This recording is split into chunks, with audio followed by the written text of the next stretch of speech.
Año 64 después de Cristo. Roma arde en llamas. El emperador Nerón observa el desastre desde su palacio y en busca de un culpable señala a un grupo minoritario, casi desconocido, los cristianos. Pronto cientos de ellos serán crucificados, devorados por leones o quemados vivos en los jardines del César. Son pocos y parecen condenados a desaparecer, a ser borrados de la historia, pero algo pasa, algo que la historia oficial presenta como un milagro, pero que también puede interpretarse como una de las estrategias políticas más astutas de todos los tiempos. Y es que en menos de 3 siglos los cristianos dejaron de esconderse en las sombras para gobernar desde los palacios. Su fe, antes considerada peligrosa y subversiva, se convirtió en la única aceptable en Roma. Pasaron de ser perseguidos a ser perseguidores. Pero ¿cómo sucedió realmente? ¿Quién fue la clave de esta transformación? ¿Fue la obra de Dios? ¿O una serie de movimientos políticos, traiciones y alianzas que cambiaron el curso de la historia? O, en la historia que no te cuentan, revelaremos cómo un pequeño grupo de seguidores de un predicador crucificado se convirtió en la religión más poderosa del mundo. Y la respuesta puede no ser la que buscas.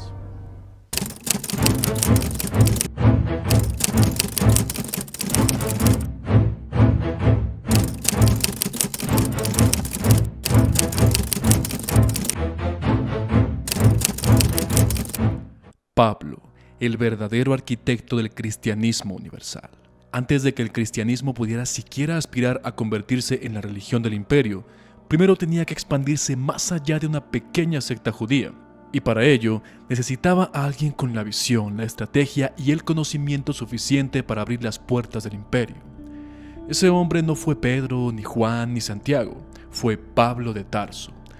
Saulo de Tarso era un fariseo, un celoso defensor de la ley judía.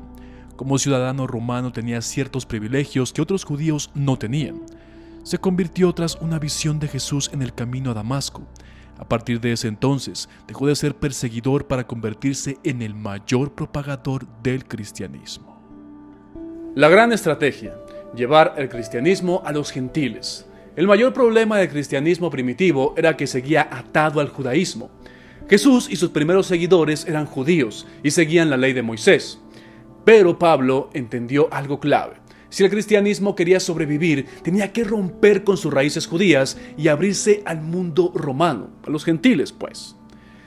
En el Concilio de Jerusalén, en el 50 después de Cristo, Pablo convenció a los demás apóstoles de que los gentiles podían ser cristianos sin necesidad de circundarse ni seguir la ley judía. Con ese cambio, el cristianismo dejó de ser la religión étnica y pasó a ser universal. Pero Pablo no solo predicó, también dejó una serie de escritos que cambiarían para siempre la historia del cristianismo. Sus epístolas. En ellas estableció las bases de la doctrina cristiana. Y algo más, una invitación a la sumisión al imperio. Por eso les encantó el cristianismo. Romanos 13:1-7. Sométanse a las autoridades, pues no hay autoridad que no provenga de Dios.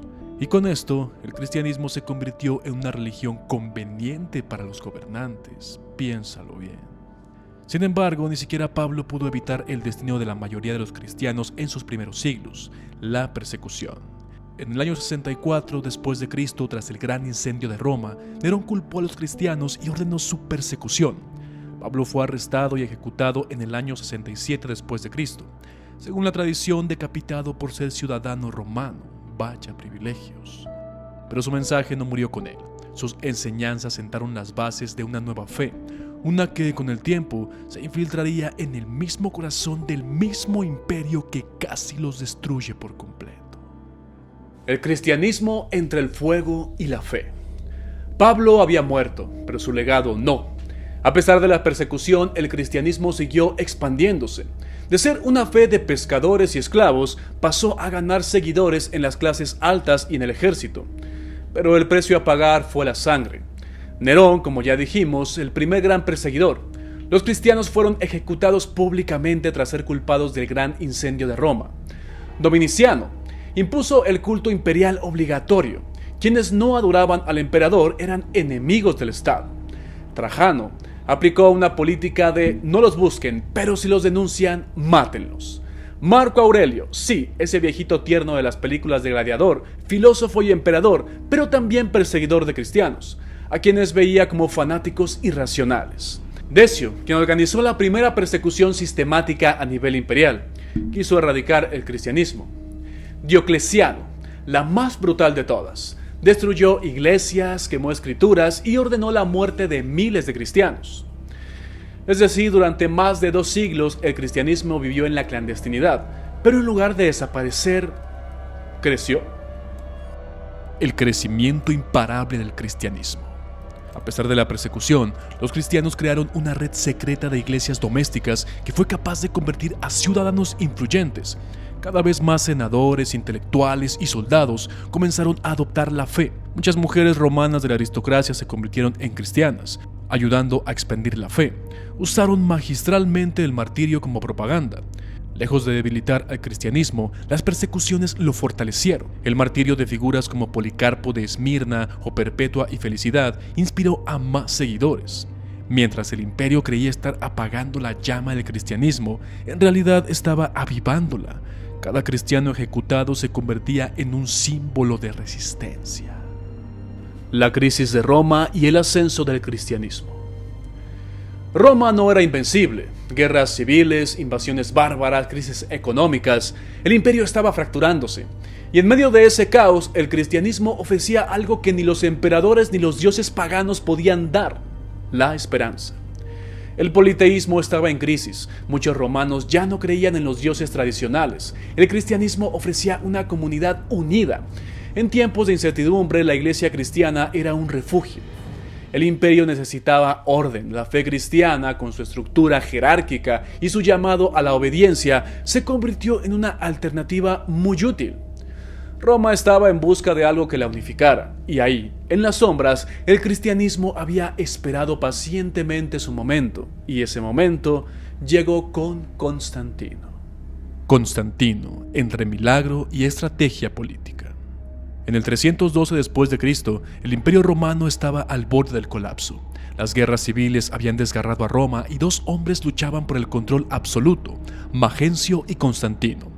En la víspera de la batalla decisiva, Constantino aseguró haber visto un signo en el cielo, un signo que cambiaría para siempre la historia del mundo. El puente Milvio, milagro o propaganda. Según la leyenda, Constantino vio en el cielo una cruz luminosa con la inscripción In hoc signo vinces, con este signo vencerás. Además de tener sueños con Jesús donde, cual Ares, dios de la guerra, lo impulsó a seguir peleando, pues la victoria con él de su lado estaba asegurada. A la mañana siguiente mandó pintar el crismón en los escudos de sus soldados, un símbolo cristiano con las letras griegas Ji y Rho, iniciales de Cristo. Ganó la batalla y a partir de ahí su relación con el cristianismo cambió para siempre. ¿Pero realmente tuvo Constantino una visión? ¿O más bien vio en el cristianismo una herramienta para consolidar su poder? En el año 313 después de Cristo, Constantino y su rival Licinio promulgaron el Edicto de Milán. Por primera vez, el cristianismo no solo era tolerado, sino protegido. Se devolvieron las propiedades confiscadas a los cristianos. La fe cristiana dejó de ser ilegal. Aunque aún no era la religión oficial, Roma estaba cambiando, y la iglesia también. Pero el cristianismo aún no era una fuerza unificada. Había demasiadas versiones de la fe, demasiados conflictos internos. Imagínense, unos decían que Jesús era solo un filósofo, otros que era un profeta, otros tantos que se presentaba a sí mismo como hijo de Dios, y unos más que lo hacían ver como un ser con poderes sobrenaturales y terroríficos. Y fue entonces cuando Constantino, más emperador que creyente, decidió que era hora de poner orden. En el 325 después de Cristo, convocó al Concilio de Nicea, la primera gran reunión de obispos cristianos. Se debatió la divinidad de Cristo, el conflicto con los arrianos, se definió el credo de Nicea, estableciendo oficialmente la doctrina cristiana. Para los cristianos fue un triunfo, pero para Constantino fue algo más, un movimiento político maestro. Si el cristianismo tenía una doctrina clara, podía convertirse en la base ideológica del imperio. Con todo esto, ¿era entonces Constantino realmente un cristiano devoto? Bien, pues lamento desilusionarte, pero nunca abandonó del todo a los cultos paganos. Siguió honrando al sol invicto. Solo se bautizó en su lecho de muerte en el 337 después de Cristo, cuando políticamente ya no había nada que perder. Ahora, con él el cristianismo aún no era la religión oficial, pero ya tenía el respaldo de la figura más poderosa del mundo. Lo que venía después era inevitable. Roma no solo adoptaría la cruz, sino la impondría. De religión perseguida a religión imperial. Lo que empezó como una fe clandestina, predicada en las sombras y perseguida por el imperio, ahora se convertía en su columna vertebral. En el 380 después de Cristo, el emperador Teodosio I da el golpe final. El cristianismo no solo es legal, ahora es obligatorio. El cristianismo se vuelve la única religión oficial del Imperio Romano mediante el Edicto de Tesalónica, donde Teodosio I declara el cristianismo niceno como la única religión legítima del imperio. Lugares de culto de Júpiter, Apolo, Artemisa y otros dioses son clausurados o convertidos en iglesias, y los sacrificios tradicionales son prohibidos. Y el cristianismo se convierte en la única vía permitida hacia la fe. Roma ya no era la Roma de los Césares, ahora era la Roma de los obispos. Pero la imposición de la fe no vino sin sangre. La misma iglesia que alguna vez fue perseguida, ahora se convertía en perseguidora, en una desgarradora lucha de cristianos contra cristianos. Y es que los arrianos, que negaban la divinidad absoluta de Cristo, fueron declarados herejes. Los donastitas en África, que cuestionaban la autoridad de ciertos obispos, fueron brutalmente reprimidos. Los gnósticos, con su visión mística y secreta de la fe, fueron erradicados. Se quemaron textos considerados peligrosos, como los evangelios gnósticos. Se persiguieron a filósofos y sabios que aún defendían el pensamiento pagano. Hipatia de Alejandría, una de las últimas grandes filósofas y se dice la primera matemática, es asesinada por una turba cristiana en el 415. La sacaron de su carruaje, la arrastraron hasta una iglesia y la desnudaron, la desollaron viva, despedazaron su cuerpo y lo quemaron. Alabado sea nuestro Señor Jesucristo. El cristianismo dejó pues de ser la fe de los mártires para convertirse en la religión de los poderosos. De la humildad de las catacumbas pasó a los palacios imperiales, y con ello nació un nuevo mundo. Un mundo donde la cruz ya no se alzaba en la sombra de los coliseos, sino en los estandartes de los ejércitos imperiales. Y así, lo que comenzó como un movimiento marginal en una provincia olvidada de Roma, se convirtió en la institución más poderosa de la historia. Pero la pregunta sigue en el aire. ¿Fue la obra de Dios o una de las estrategias políticas más exitosas de todos los tiempos? ¿Un milagro o una maniobra política? La historia del cristianismo es al mismo tiempo una historia de fe inquebrantable, sí, y de estrategias maestras también. Lo que empezó como un pequeño grupo de seguidores de un predicador crucificado se convirtió en la religión más poderosa del mundo. Pablo transformó una fe judía en una religión universal. Constantino le dio el respaldo del poder imperial. Teodosio la convirtió en ley y aniquiló a sus rivales. Pero la gran pregunta sigue en el aire. ¿Fue esto un milagro divino o un cálculo político llevado a la perfección? ¿Fue la fe lo que venció al imperio romano o fue el imperio el que se disfrazó de fe para sobrevivir? Lo cierto es que 2000 años después el legado de esta fusión entre religión y política sigue marcando al mundo, porque la historia del cristianismo también es una historia de poder, y de mucho poder. Así que dime en los comentarios, ¿esto fue un milagro o una mente maestra política para seguir sobreviviendo? A mí se me hacen interesantes ambas, pero me inclino por la segunda. Yo soy Fernando Magaña y si has llegado hasta aquí, por favor, deja tu like si te ha gustado. Deja tu dislike si no te ha gustado. Acábame en los comentarios si no te ha gustado. Que tal vez aquí nos veamos en la próxima.